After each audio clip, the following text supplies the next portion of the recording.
2021. Delegate Barbet, welcome.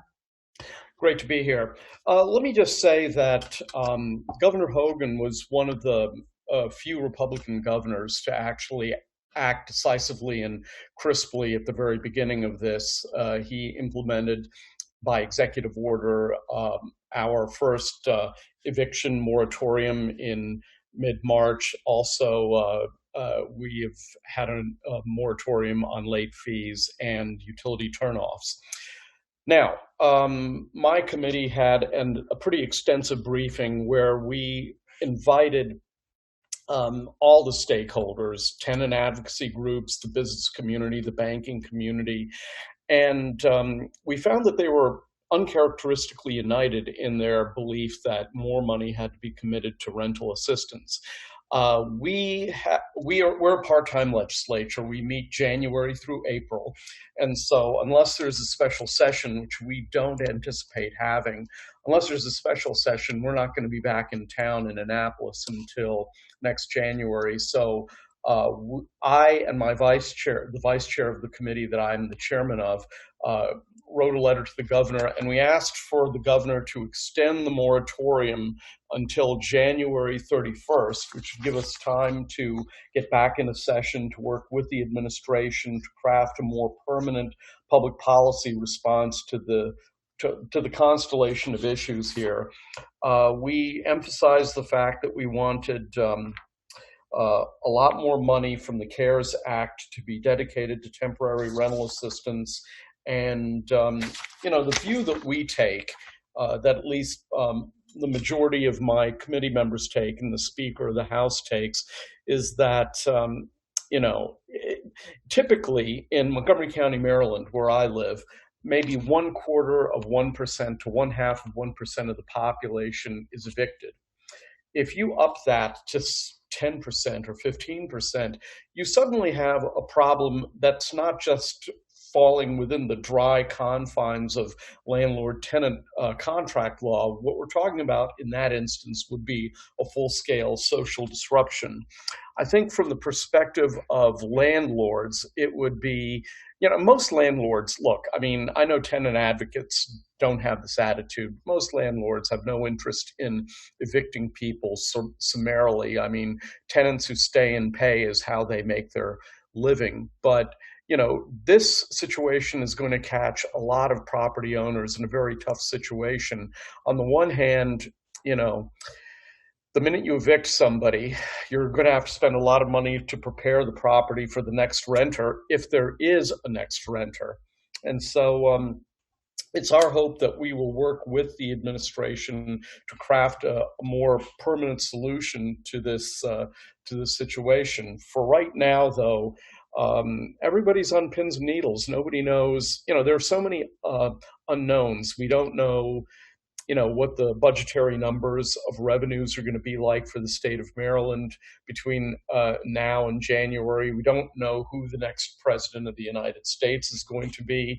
That'll, of course, be determined in early November, and that would color a lot of our policy directions. So, I think right now what we need to do is we need to put the economy in stasis, if that's possible, to hit the pause button. I think it's important not just for tenants, but also for property owners and for small businesses who are right now worrying about being kicked out of their place of business as well. So this is a problem that if we allow a large proportion of the population to be evicted, we could have a revolution on our hands. I mean, I think it is not hyperbolic to look at it in those terms. And I'll close with one thing that I saw in the press, CNBC, which I'm never thought of as being a particularly left-wing commercial organization. CNBC reported that early in the month of July, as many as 32% of the American public had not paid some or all of their rent. Now, if these folks start getting evicted in August and in September, the whole term eviction tsunami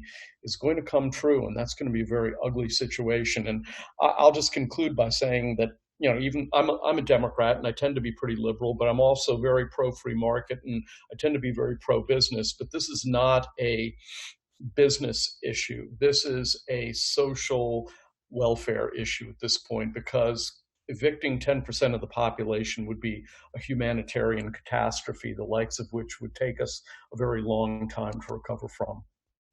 So that's Delegate it. Barbie, does all the past due rent immediately come due in Maryland once the eviction moratorium is lifted?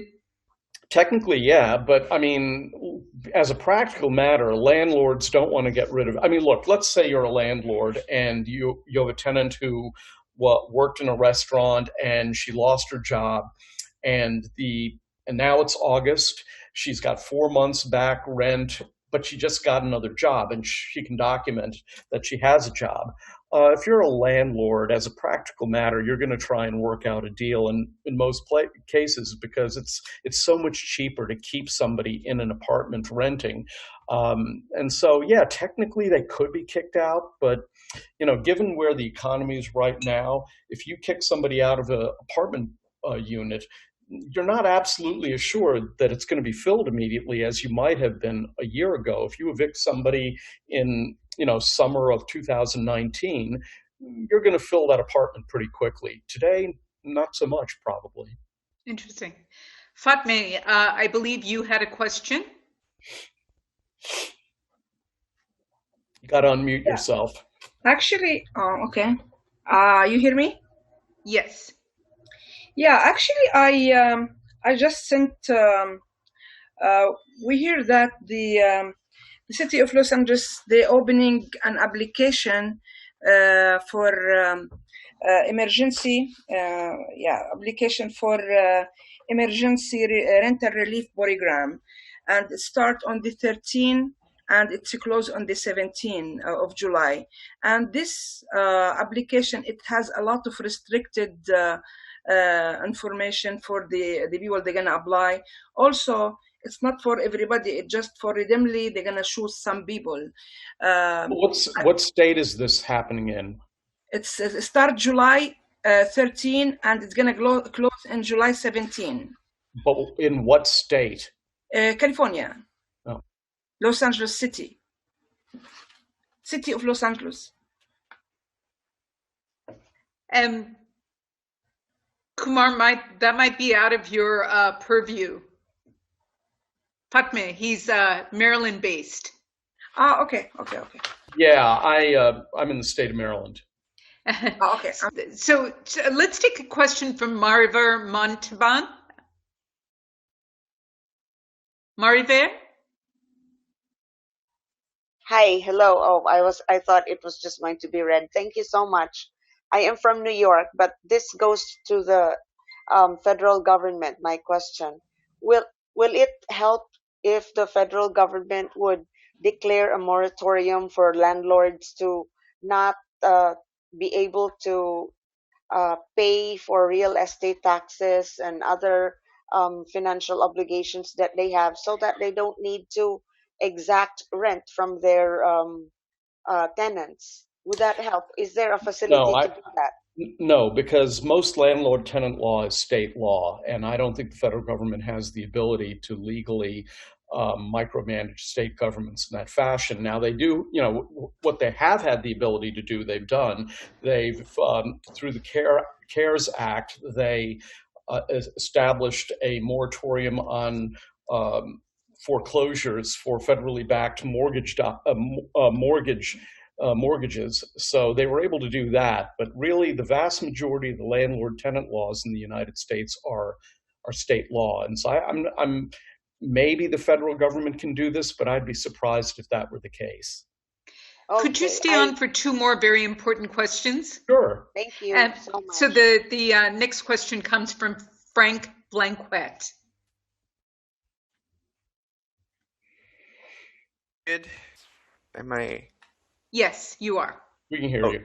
Oh, okay. You can hear me? Okay, Yes. so I have two questions. As it pertains to undocumented immigrants or migrant workers that are working in the agricultural trade via work visas, when these communities are facing eviction but are also concerned with deportation or work revocation, are there resources specifically for these communities as they seek eviction help or relocation opportunities? And my other question is, are there government subsidies for renters? And if they do receive these subsidies, who makes sure that they don't still evict low-income renters? Well, in the state of Maryland, my committee and the Democrats are committed to treating people equally, regardless of what their documentation status is. We're very aware, in Maryland at least, of the fact that these workers, even if they are undocumented, are working in our communities and paying taxes. And so, at least with respect to my view of this in Maryland, we shouldn't be having separate treatment for these separate groups of people. I can't speak for the rest of the United States. And certainly when we begin to craft, by the way, there was some unanimity of opinion between the business community and the tenant advocacy community on this point in Maryland.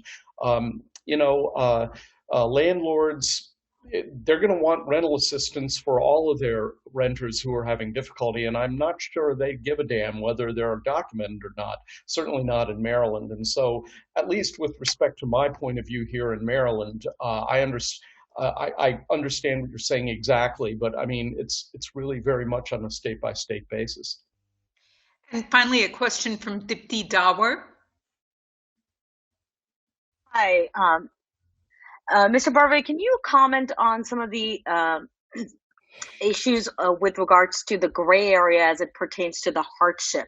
When tenants are trying to establish their hardship and they're unable to come to an agreement with their landlords, what kind of services does Maryland offer to the tenants and the landlords in order to mediate and remedy the situation so that they are able to, I guess, not only address the eviction moratorium, because a lot of times the moratorium only helps you so far. Right. So how do you address the gray area? Right. Just to make it clear, in the state of Maryland, and I don't know how other states have done this, in the state of Maryland, in order to be eligible for an eviction moratorium, you have to be able to document in some way that your hardship is due to COVID-19. And so how do you do that? I mean, obviously, filing for unemployment is a way. The testimony we got from the tenant advocates at our briefing was that at least up until now, the landlords have been cutting them a break. I mean, one person, for example, had a text message that they sent to a family member saying, "I just lost my job," and the landlord, decided to accept that as a legitimate. I mean, most landlords know who their tenants are, who've been paying regularly, and look, in every building there are one or two tenants who are not good tenants, and the landlords know who they are as well. But for the majority of these people, in the majority of these instances, according to the testimony we received so far from the tenant advocacy community, it seems that landlords have been pretty generous in establishing hardship in the hopes that when we begin to implement real rental assistance programs, which we really haven't yet in Maryland, that they will be able to get those renters qualified. Again, bear in mind, if you look at it exclusively from the economic standpoint of the landlord, documenting a person of hardship will probably be a long-term benefit to the landlord because it would make that person and their rent eligible for whatever subsidy program is put together. Right now, though, I have to say in the state of Maryland, we are woefully inadequate. And the reason for that is, for the most part, because our revenues have been our tax revenue base has been crashing because of the recession. Absolutely. Delegate Barve, thank you so much for joining us on this important briefing.